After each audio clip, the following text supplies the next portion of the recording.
So today we're together with Rachel Rainbolt. And first of all, warm welcome. Thank you for taking the time. Oh, thank you so much for having me. It's a pleasure to be here, especially while you're on your trip in California.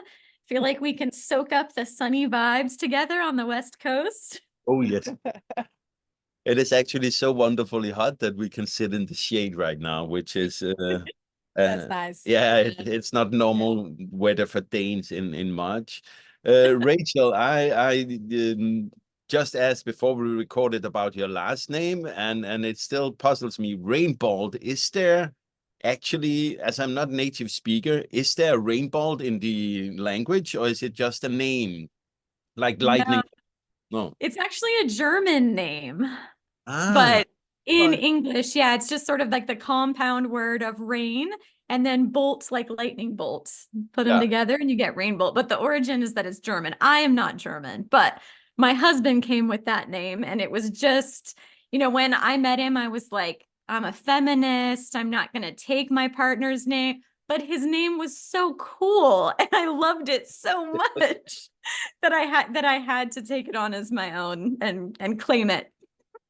Oh, wonderful.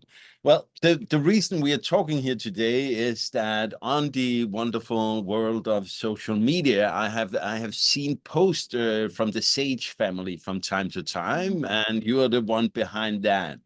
So I'm as I haven't read up a lot because it sometimes make the dialogue a little weird if I know everything about you up front. I'm actually just curious. Who are you, Rachel, and what have happened in your life since you ended up here? Yes, so I am Rachel Rainbolt. I have three kiddos who are presently 18, 15, and 12.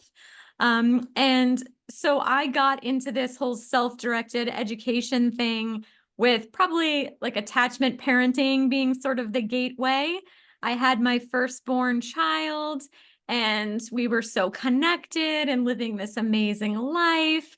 And then the social expectation was that I sort of hand them over. And that seemed insane to me. But I gave it the old college try and enrolled my child in school. And that kiddo did kindergarten and first grade and a little bit of second grade. And it was awful. Every step along the way. She was always being told that you need to sit still, you need to be quiet, and all that kind of stuff. And then when I was with her, she was alight and on fire with excitement to learn from the world around her and through the things that she was passionate about. So we pulled her from school and started homeschooling, and then gradually made that transition over to unschooling. And then my younger two kids were never in school. Now, my oldest, that kiddo who spent most of her childhood unschooling, is actually a junior at university. She is a criminal justice major in a social work program, and she is getting ready to apply to law school. She really wants to be a judge. So I like to, while I don't hold my children up as proof of concept, she is happy for me to share her story. And I find that it calms a lot of the fears of other, unschooling families out there, that if your kid, wants to be an organic community farmer, awesome, they can do that. Or if they want to be a judge by way of high-powered criminal defense attorney in a big city, they can do that too, sort of whatever they want to do. If they know how to learn and they're confident and empowered in following their passions, then they can do that. Yeah. Uh, just the eight. No, no, no. Because I was thinking about You're the repeating six things in the same. yeah, and it's kind of difficult for my brain. We ourselves are in a kind of transition period because we have been so lucky that we could travel the last 6 years, and it has been wonderful. We have four children, and the oldest was have left the nest back when we started traveling. So we knew we had a gap because there was an age gap between our children where we could kind of go explore the world. But now they're starting to get into that age where we are like, oh yeah, but if they want to go into university, and then we need to settle down for some time. And it's kind of scary, but it's also a wake-up call to that the whole traveling, unschooling thing. It's not about us, because we have this responsibility as parents. So listening to that call these days, I'm walking through a lot of emotions.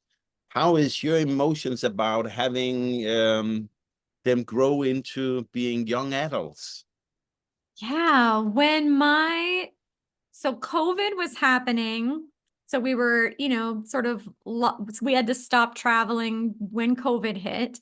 And then when COVID ended, my oldest started college, and my second decided to go to high school at the same time as his sister did this program where they were sort of together. And there was some grief for me at like the limitations. I'm like, that was one side of it, that we couldn't go anywhere we wanted whenever we wanted. There was sort of this, calendar and this schedule that we were limited by. There was also a lot of space that created, and I conceptualized it as sort of an invitation for me to get to grow into some of this new space. Like, I got to expand my work, and I joined a choir. And okay, so my children are growing into this new social and educational world beyond me and beyond our family and beyond our home and our life. And so that creates a lot of space. So we can either kind of get stuck in the grief of that and the longing and the missing, or we can pick that up as an invitation to continue creating a really awesome life that we love and expanding and growing ourselves. And what did you do pre-COVID? A lot of traveling. How was your life back then? Yeah, we just did a lot more traveling than we were able to do once they went to school. So a lot of traveling around the country, a lot of traveling, like lots of road tripping. We would fly lots of different places around the US and explore them. My kids are also competitive sailboat racers.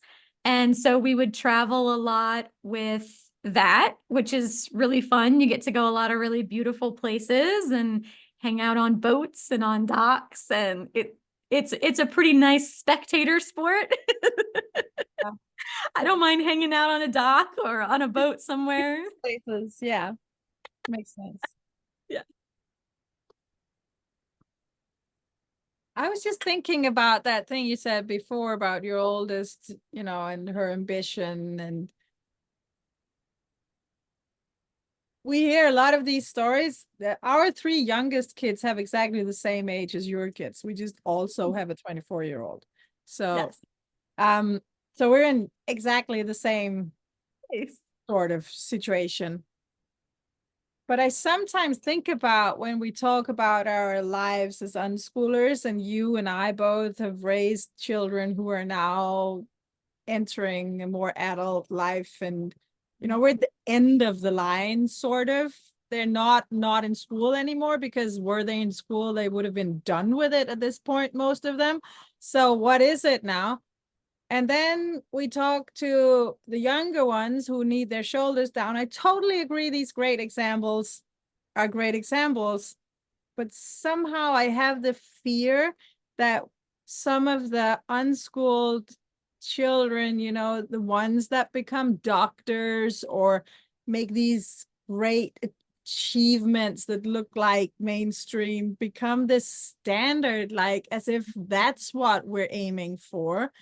And, what if an unschooled child never learns world history, never goes into academics, is just happy with a simple life, serving tables, waitering tables, at the local whatever restaurant, going home, watching Netflix. Could we, as unschooling mothers, would we stand up and be proud and make podcasts? I'm not sure. I mean, I rarely hear these stories, and I think it's because lots of unschooled kids are very passionate and they find a way that looks more successful. But I'm also a little bit afraid that it becomes the gold standard. Does that make sense?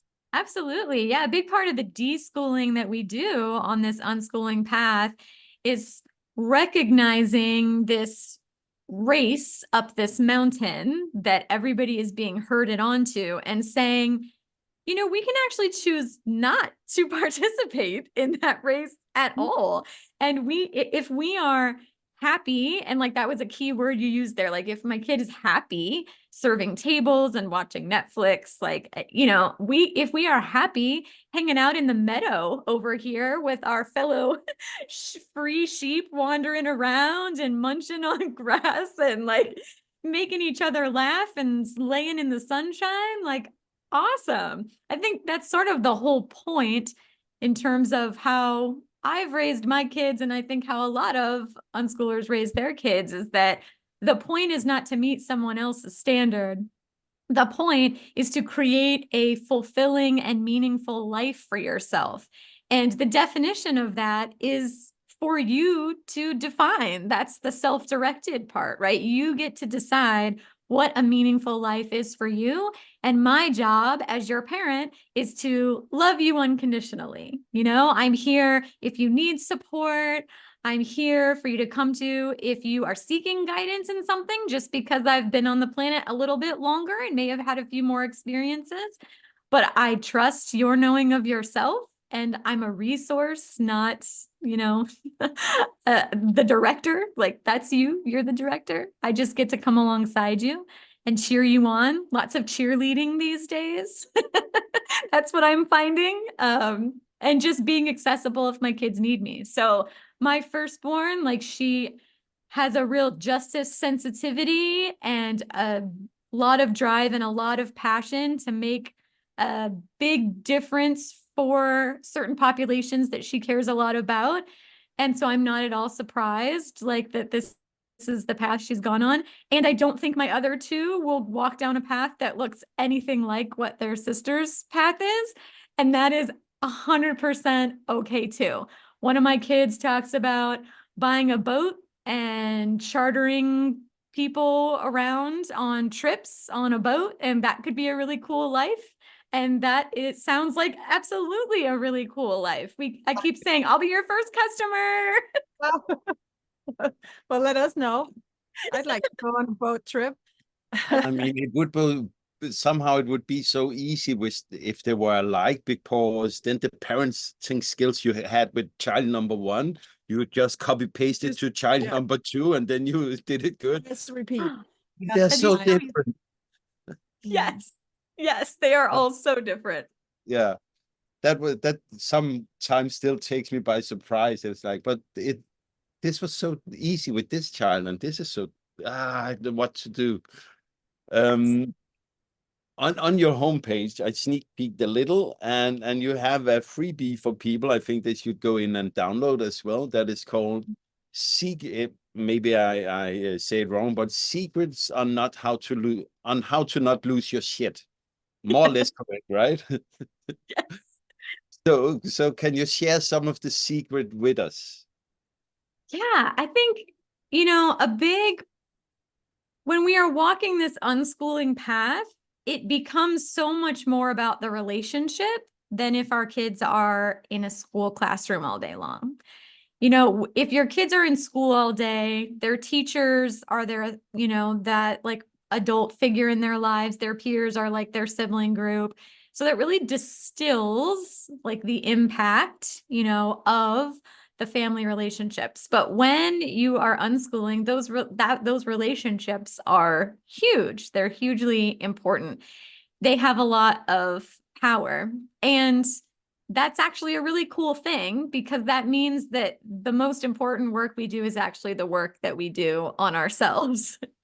Like, to grow ourselves, to create a peaceful home within our own bodies, like that is really the work. Like if I could choose one thing, you know, when people come to me and say like, oh, well, which curriculum do I choose? Or what, like, really what matters is the work that you do on yourself. And so that is really like what that freebie is about. And that's really what a lot of the like coaching work I do with families distills down into is, say your child is feeling really big feelings.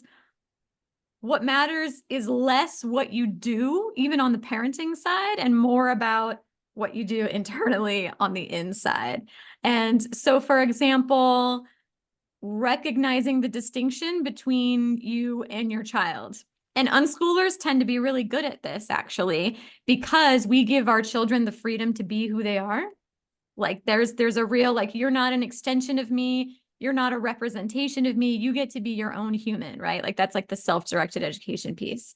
Well, on the like parenting or emotional side, that means that when they have a big feeling showing up, we can be the lighthouse for them, right? We can be that strong, stable, guiding light that while they're being kind of tossed and turned out on the ocean, we're right here. I'm here. Tell me everything, right? Like I want to hear all about it. I'm right here. And we can be that regulating, co-regulating for them, that regulating presence that our kids can keep using to come back home to get grounded with. So really, I think, you know, the tips in that freebie are connected to like how to do that, like how to get into that space where you can really be the lighthouse for your child in their emotional storms. Yeah, and becoming a teen is just a wild ride to stand next to. Yeah. Well And, said. and I can't remember it being such a wild ride myself. Sorry, and that might have to do with that I didn't have the same level of connections with my parents, so I don't think I shared it in the way that we are along the journey of seeing that ride. Absolutely. That's a really important thing that you touched on, is that a lot of times when I'm talking to unschooling parents, they'll say things like, you know, none of my friends' kids who are in school are experimenting with drugs or having sex with their partners or experiencing these same struggles that my kid is experiencing. And I will often bring that perspective. They're just not including their parents in them. You know, if my kid stumbles or is experiencing something really hard, they come to me and they talk to me about it and they share it with me and they expect that I can help them hold it and, you know, be that lighthouse for them, right? And come alongside them with it without judgment, like with non-judgmental curiosity, and just remind them of how loved they are and who they are by how I see them. Most teenagers, like on the mainstream path, their parents are not invited in. So all of those things are still happening. The parents just really, they aren't a part of that story, that season. I think also in a way that, well, how I see it, unschooled children, when they step into the next step, the teenage life, they tend to be more okay with being who they are. Oh, And yes. also being more okay with not knowing who they are, or being more okay with having a personal crisis. Where I think kids who are under the pressure of the school system, and let's just send a lot of love out for them because it's such a pressure, they just have to hold themselves together. Yeah. It's like Yeah. this, you know, I'm imagining, what's it called, that thing they wear when they go surfing and it's too cold, a wetsuit? Wetsuit. Yeah, you know, they have this entire cover to hold it all, like an exoskeleton, because they have to, and they learned to have to through the life of leaving the family every morning and coming back and having most of your life somewhere else. No one loves you unconditionally. No one knows really. And because the teacher, yes, but it's not one teacher, it's several teachers, and it's 20 all, you know, when you live in a family, you have someone who sees you 85% of the time. So you have this continuum of knowing each other's lives. It goes both ways. So I think when it looks sometimes like a worse crisis for the unschooled teenager, we have 4. Exactly half of them have had like really was like an explosion, like their head just blew open on one day. And we were like, okay, where's that kid I knew yesterday? It was really crazy. Only half of them. So I can't even say that this is how it goes. But for 2 of our children, it was like that.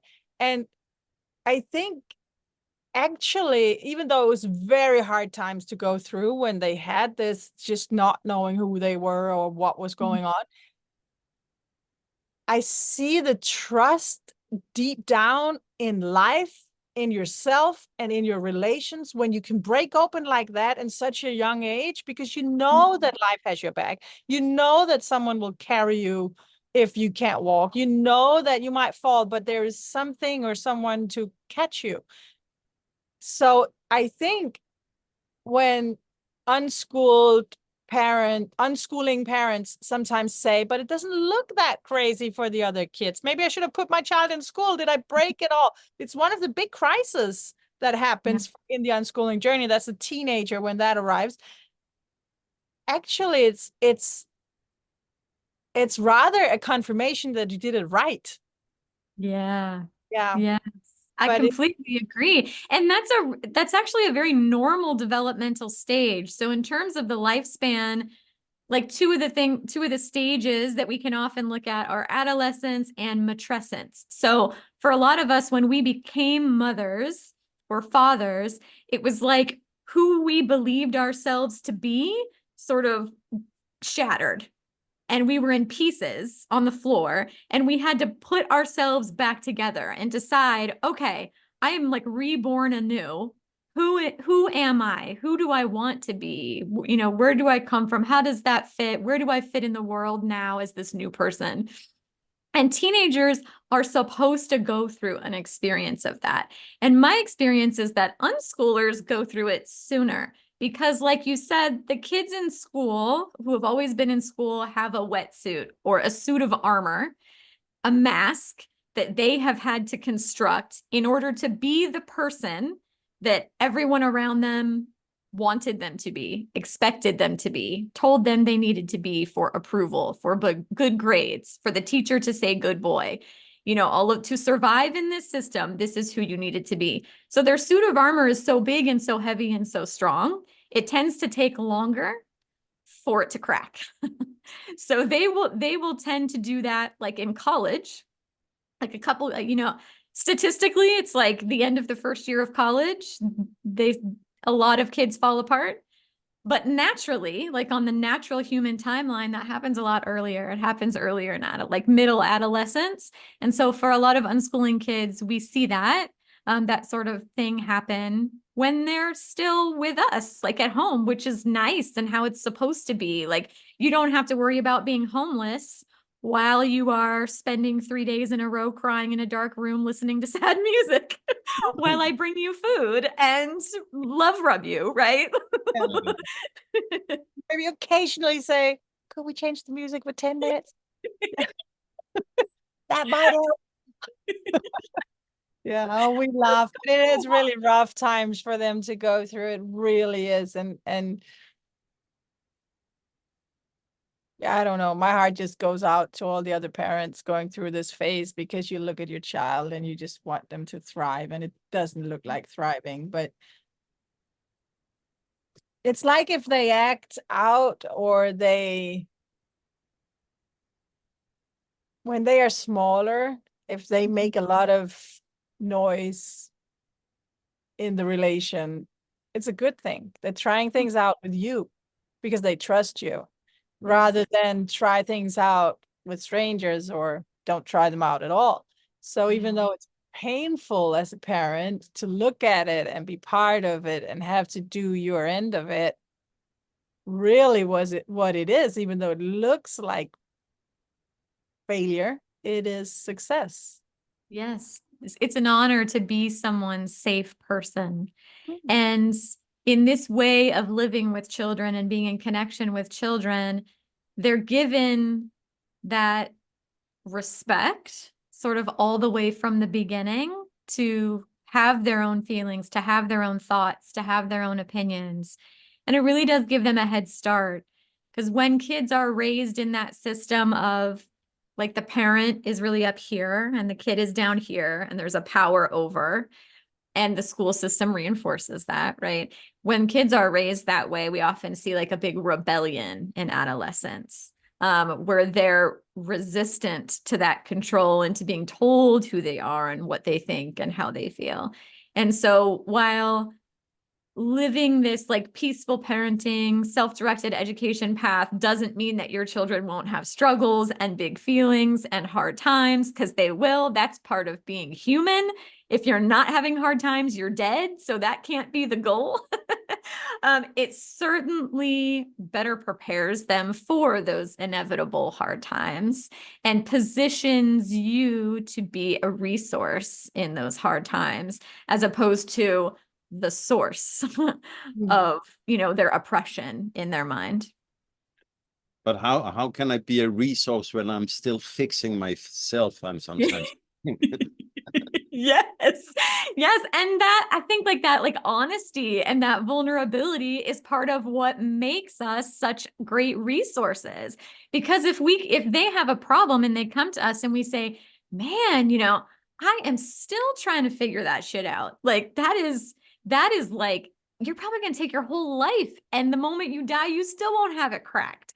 So just normalizing that, like, yeah, like life is full of a lot of confusing and hard stuff. So doing life well and being a healthy, good, successful person does not mean that you don't feel the full rainbow of human emotion and a full spectrum of human experiences. There are ups, there are downs. That's kind of the point, is just experience. Like that's what life is. And I'm right on that ride with you. And I'm here and we can laugh about it together and cry about it together and hug each other through it. And also, I think that when we are vulnerable and when we can't fix it and we can't help because, I don't know, our own personal story or our own patterns, triggers, the relation can still carry it. And even for the children to know that sometimes we need them, sometimes it goes the other way around. In a more standard mainstream parent-child relation, the child is not a necessary part of the puzzle. It's like, and we have to do the chore of looking after them until they grow up. And then when they grow up, they might contribute, but at this point, I'm the adult, I've got this, and you just have to empty the dishwasher when I tell you to and do your homework, but I don't really need you as such. I love you, but I don't really need, you're not needed. Where I think when we go deep into the relation and also are honest when we come short or we just can't take it anymore or we need a hug, our children understand that they are a central part of the whole idea of the family, that we're all playing an equally important role. And they grow into, I wouldn't demand my kids to comfort me too much when they are 3 months old, but as they grow older, they really can help. I can ask one of them, would you go for a walk with me? I'm a little sad. Maybe we could just go for a little walk. And then I come back and I'm happier. And they know that they are part of my life balance. I think that's an important part of being unschooled, that you get to be someone who is necessary, someone that we couldn't live without, and someone who can contribute even though you're not an adult. But that's weird, it's just ageism talking through my mouth, and I don't like it. Yes, no, you're right that when that relational dynamic has the parent up really high and the kid down low, and the parent views their role as to just pour into the child, that's really just one way. And one of the messages within the foundation of that dynamic is that you don't matter. Like, you don't have anything meaningful to contribute. You are an object that I act upon. And that is your job, to sit on the shelf and make me look good. And then I'll pull you off the shelf and program some instructions in when I want you to do something. And really, this is a relationship. It's a human connection from one person to another, and both people matter. And so for kids to know that, like deep in their bones from the beginning, that who I am matters, and this is a relationship, a connection from one human being to another, that is a real departure from the mainstream approach, sadly, because it seems so basic. And definitely there's a line at which, like, it's not your child's responsibility to meet your needs, in the sense that there is a difference because we chose to bring them into the world. However, we are two human beings walking a journey together, and your words matter just as much as my words, and your behaviors matter just as much as my behaviors, because we are just humans in connection here. Yeah, and in reality, in the entirety of lifespan, there is a point where, you know, it reverses. So now my parents are dead. So this comes out wrong. I should take care of my parents, but I can't. But I'm at a point in life where my mother would be someone I take care of more than she would take care of me. So it's, I mean, of course, small children shouldn't be the entirety of the solution for parents' emotional needs. What I'm saying is just that they can be part of it, and they should know that they can be part of it. And at some point they will grow into being the caregiver more than the caretaker. No, that's wrong. I know what you mean. Yeah. It's not my language. I'm sorry. It's okay. You're doing great.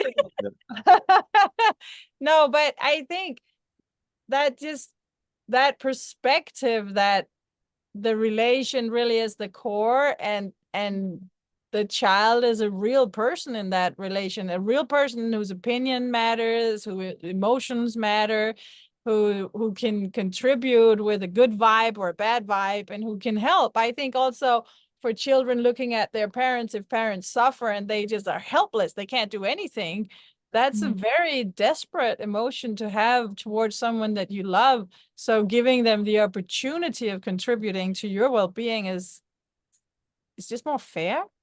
Yeah. And how we treat our children when they are dependent on us is reflected back to us once they are no longer dependent on us. You know, so if we really show up for them when they actually need us with empathy and respect, you know, the idea is that then that gets reflected back to us. Like once they don't need us anymore, they still want us, right? They still want to be in connection with us, because this is a healthy human to human connection. Whereas if we are just dominating and controlling, you know, as soon as they don't need us anymore, there's no motivation for them to stay in that. Yeah. We love unschooling and self-directed learning, and sometimes we talk almost too much about it, because what I see is that so many of the things that we have learned from living so closely knit together with our children, and for the last 6 years, both of us parents had been at home with them. Me often behind a computer, but making some dollars, but still. All those things we have learned, I'm like, the world should know about this. I want to shout it out also to the people who could never see themselves unschooling or homeschooling a child.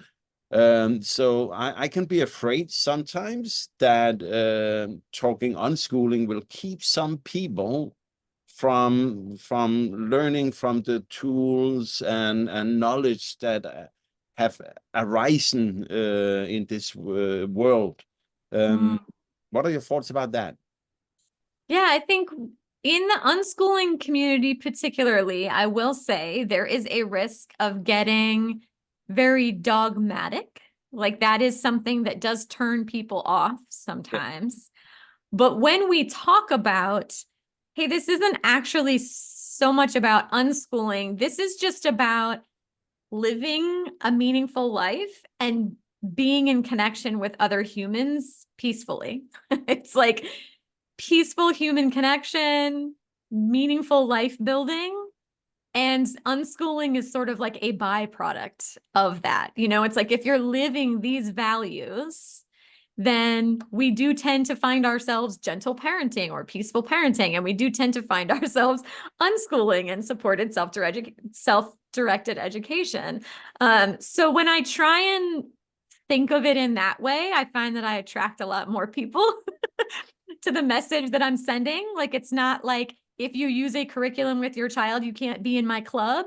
It's more like, hey, like listening to your children and valuing what they have to offer and respecting them as human beings and giving your own inner child all of those things as well. And, you know, growing together and living lives that are actually fulfilling, not lives that you think you're supposed to live, but like what actually makes you happy, what actually fills you with wonder, what sparks your interests, and do you follow them? Like doing that for yourself, doing that in connection with your children, supporting your children in doing that.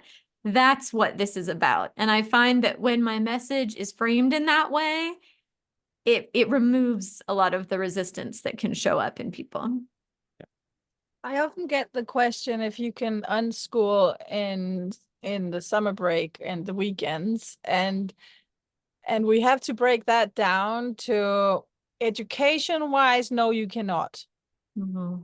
You can't, because the child has to be set completely free education wise in order to be completely free, and hence the whole story. You know it and I know it. Yeah. But philosophically and relation wise, you can get very far. It's not about whether the child is in school or not. It's about how you handle it. It's about your relation to that choice. Some families, if you, in all honesty, can tell your child, there is no way around school in our family life. There is no way I don't know, I can't handle it. I'd be too fearful. We both have to work, so you need to be somewhere. School is the only option, whatever it is. But, you know, just go do your best, have some fun. I will never look at your marks, grades. Yeah. I will never join the school meetings and listen to all that. You just do you, and see you in the afternoon because I have to go out. And, you know, if that's no, but really, and as soon as you're old enough to stay home alone, you can do that. I'll support you in whatever choices. With that, it needs a little more elaboration to be complete, but you can get very far in having that real relation with your child. You can get very far in something that looks very much like the gentle parenting, the unschooling, the wholehearted, close-knit family, even if you're not actually unschooling. Yeah. But we have to draw that line between the education part and the relation part. And maybe the relation part is the most important. It is the most important. What I'm thinking about is, how will you have the time if you are not home educating your children in some sort, having them home to all those talks you take? I mean, Sleeping. the amount of hours we talk with our children is crazy, and that is part of the connection. But I very much believe that, yeah, there's a lot of parenting knowledge that has maybe been hidden under the unschooling brand and therefore not being shared well enough. And I'm on a track to figure out what it is. Maybe it needs its own brand name or whatever people call these things. Like, but there is something, because I think there is so much wisdom in having lived with these children for so long. And I also love that among all the unschoolers we have talked with, will be our 61st episode we have done. So many of the people we have talked with have used, I mean, the amount of hours they have used on thinking about parenting. Yeah. It is crazy. I mean, that's, yeah. We should make a university. Yeah. Yes. Yes. Agreed. Yeah. And Yeah. I think like we can sometimes get stuck in the weeds of labels. Like, for example, my oldest is in college. She still considers herself an unschooler. Like she still attends Blake Bull's unschooling camp in Oregon. And she still identifies as an unschooler because in her mind, she chooses to engage with this educational system and her family supports her freedom to choose whatever path feels right for her. I think sometimes we can. So my second is technically attends the high school right now. And we can negotiate and collaborate when we bump up against the things within the system that go against our values. So for example, my son, from my perspective, is free to attend school whenever he wants or do something different whenever he wants. The school has certain rules around that. At what point do their rules bump up against our freedoms? So when he hits a certain number of absences, we would get Family Protective Services called on us. They report us to the police for educational neglect. So we had to have a conversation with him. Here's that number. If we get to that number, we have to disenroll you because we can't risk losing custody of you. These are the rules within that system, so like there are like, and like, do you agree with that? Or we can pull you and you can do something different. Like these are just the rules of that system that you're choosing to engage with. And there's full collaboration and full consent, like in full agreement around all of that. So I think I get less concerned about like at what point is it unschooling and at what point is it not. And I'm more in the camp of like you're talking about, it's just about what is your relationship with your kid and what is the life that you build around that relationship. Like my kid knows that he is doing this because he is choosing to do it and he has some very specific reasons for doing it. For him, he wants to compete on the sail racing team for the school. And to do that, he has to attend a certain number of things. Like it makes sense to him. And so I'm in full support of it. And I'm not so much concerned about the labels. I'm more concerned with like, am I showing up in alignment with my values? Is he able to be fully himself? Does he feel supported in being himself and in creating the life that is the most meaningful for him right now? And the answer to those things is yes. Though you do make a point that now that my kids are older, it's more natural for them to spend more time away from me. But when they were younger, if they were in school all day long, we would not have the relationship that we have. There's just not enough. Like I said, there's not enough time. Like the influence is just too diluted. If they spend more waking hours in this other system than they do in our family system, like we can't compete with that. So to your point, like I do agree with that. There is definitely a point at which you just can't quite access the full benefits of it. I would also say, I usually say that voluntary is the key word. Yeah. It's not about whether the child is in a school system or not. It's whether it's voluntary or not. But then there is this mark somewhere on the age line where a 7-year-old voluntarily choosing to go to school, how does that, Is it an informed choice? I think is the question. is it even possible for a 7-year-old to be informed enough to make that choice? I'm not sure. Yeah. Whereas a 14, 15-year-old choosing to engage with the education system, that's different. So Yeah. I'm not trying to, I respect younger children very much and their feeling for what they need and what's right for them. But at the same time, they all live in this society where school is the gold standard. It's the only thing, an axiom. Yes. No one can think around it. It's, and when they are 5, everyone, and even in the bus will start, how old are you? I'm 5. Oh, then you'll go to school soon. What that fun? Yeah. You have that whole thing going on. So how can they sift through that? That's hard when you're younger. Yeah. Yeah. So can we have a mix of unschooling and school when they're younger? I wouldn't recommend it. Yeah. When parents come to me and say, like, my kid wants to go to school, like, and I do get a lot of families who come to me and say that for all the reasons you described. It's the societal norm. Everyone who lives on their block is doing it. All the characters in their favorite TV shows are doing it. So my kids joked that because they entered the high school at the same time together, they wanted to sort of have this adventure together and check out this experience. And they humorously thought it would be like High School Musical, like this the Disney Channel show, right? They knew rationally it wouldn't be, but that was like secretly sort of their expectation. And so as they started experiencing it, they're like, it's nothing like High School Musical. There's no singing, there's no dancing, which was sort of a joke between us because they knew rationally that was not what it was like. And yet, that's what they had grown up seeing portrayed in all of their favorite TV shows. It was like where kids get superpowers and there's a lot of dancing and singing, right? So there's definitely, when parents come to me and say, my kid says they want to go to school, the first thing I ask is, what need are they having that they think school will meet? And is there another way for us to meet that need? Yeah. So a lot of times, it's really because they want to spend more time with other kids. Like, okay, cool. How else can we meet that need outside of the school system?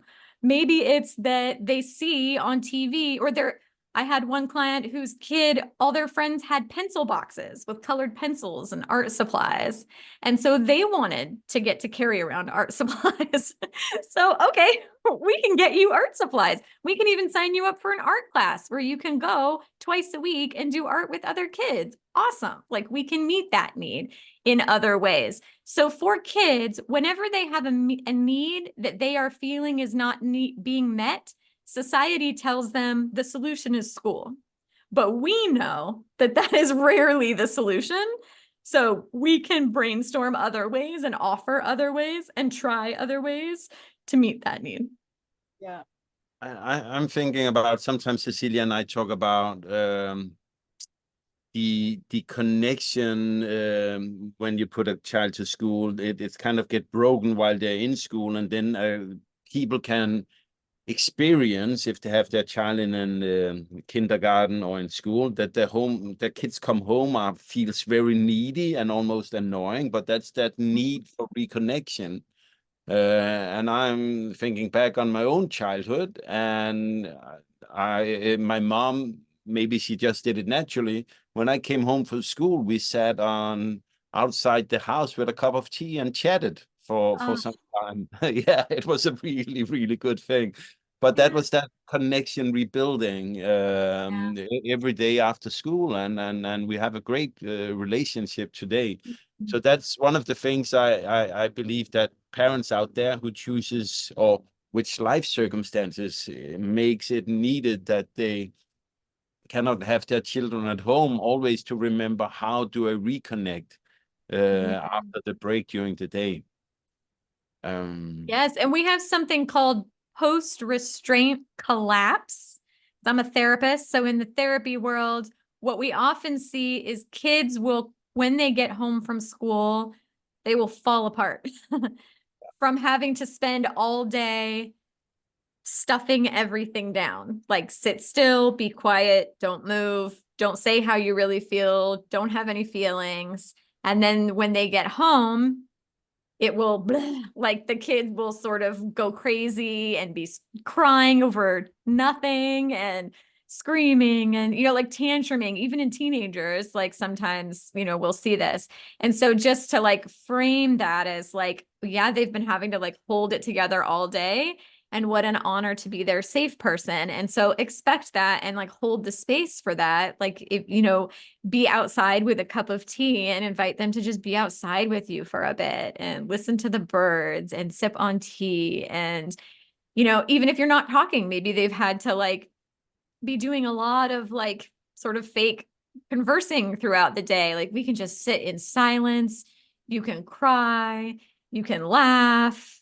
We can say nothing. You can tell me everything. Like just sort of holding that space for them to try to get back connected to themselves and connected to us. So that connection piece is sort of twofold, like reconnect with themselves, because in school they often have to disconnect from themselves and their needs.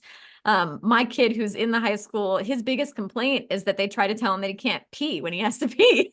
And he's like, no, I'm gonna pee when I have to pee. Like, you do what you want with that. So like, you know, to be able to like, so when he's home, he's just like, it makes a big funny joke of it. Like, I feel like peeing right now and I'm going to pee. Like, whatever it is you need to do to reclaim your sense of independence and reconnect with your needs. Like, awesome. Do it. When I work with parents, one thing I often find is that on top of the whole school thing, it seems like there is this gold standard of parenting that takes up. Then let's say you come back and the kids have been in school and now you're home and there's a tantrum of some sort, and you know there's some tension, everybody's tired, and then the parents think there are all these things they have to do. They have to be the policeman for the school. They have to make the healthy meal and put it on the table in a nice way. And no one can eat before that because that would, ruin your appetite. There are rules for screen time. There would be chores, all of these structures and systems to uphold a gold standard of how family life should look like. Yeah. And it really ruins it. It's just setting the fire on fire. The tantrum will be bigger, the stress will be worse, the disconnection enlarged, everybody, and everybody's set up to fail. I mean, kids are set up to fail in school, and the parents are set up to fail this gold standard of parenting, and it's actually, I can't even begin to describe the loss of moments of love, the loss of moments of being present. Randomly, I read a cookbook once, something 15 years ago, of a cook we have, a Danish cook. And she had this advice on children, on feeding children, teaching them to eat healthily and eating real food. She said, when kids come home, they're hungry. They're hungry emotionally. They're hungry in their blood sugar is hungry. And you have this gold standard idea that they have to wait 2.5 hours until you've made the perfect meal and then they can eat. But what you really do is you set them up on the kitchen table as short a distance as you can from the fridge, and then you just pull out whatever and you feed them and you talk to them. That's how you parent. And I just love that idea, because at the same time, she's this real food, homemade kind of homesteading woman. And at the same time, she was like, just get real around this. Don't, Yes. a great picture on the food in reality. Yes, do that, but also do it emotionally, do it around the laundry, do it around everything, just whatever, make it work. That gold standard, just set that on fire. That's better. Yes, I think the school system like creeps into the home and family when people are engaged with it. And even if your kids are not in school, because society is so school-minded, it's easy for all of that to creep into your home and your family. So I think it's really important for everyone listening to just be fully empowered in the knowledge that everything is a choice. Everything is a choice. You can choose, like unschoolers are great at this. Like we can choose to give the middle finger to bedtimes or to meal times or to like any of those mainstream structures. We can just say no, thank you, and do our own thing. And I think that's a really empowering thing to remember. If you were just fully centering your value of like connection and joy and honoring needs and freedom, like whatever your values are, if you're fully centering them, like, what does your evening look like? Like what would an evening look like that did not care about anything else except those values? Really like let everything else go. You're in a blank white void. Nothing exists. What would you add in? Oh, well, I would add in my kids. Okay, awesome. What else? Oh, well, I like nature. So let's add in some trees. Okay, let's do it. Oh, well, food. I love to just like be able to snack when I'm hungry. Awesome. Let's just have snacks spread out all the time. What else? So we can like work at it from that direction of Like, let all of that bullshit go that doesn't matter and didn't come from you and isn't in the best interest of human beings anyway. Like, we have evidence that shows us all this stuff is bad for us. So, okay, let all that go. Now, what does your day look like? What does your morning look like? What does your evening look like? Like, you can make it whatever you want. It's a really empowering thing for parents to realize. And a lot of parents don't realize that. I think this This is is, a good place, even Yeah. though I could we continue. could talk. We could talk for hours. We should talk some more at some point. We could talk for, I will say this, we Okay. could talk for hours about the inner journey that you'll have to do as a person to get from where you probably are to actually feeling good about that clean slate. You know, let's just give the middle finger to all of these structures and start over. That's actually not as easy as it sounds. Oh. We should all Yeah. do it. I agree. But there is some, Easier said than done. But now it's time. but said, and that's good. Yeah. Now I think it's time to, yeah, I agree. We So- could round it up. We could talk again, though. Yeah, Rachel, if people want to learn more about you, the people who don't know you already, so where should they go? And I already mentioned the freebie, they should go download that, but if you could plug your website and a little more so people can follow along. Yes, you can find me at sagefamily.com. I'm sage.family on Instagram. Reach out and connect. I mean, I have a large body of work. I have my Sage Family podcast where I talk to people about all this kind of stuff. I have the Sage Homeschooling book. I do coaching, I do therapy. So I'm kind of everywhere, but sagefamily.com is really my hub. And anyone who's listening to your podcast is certainly my people. So reach out. Let's be friends. Perfect. All right. Thank It you was a for this big pleasure. conversation. It was fun. Bye, guys. Thank you.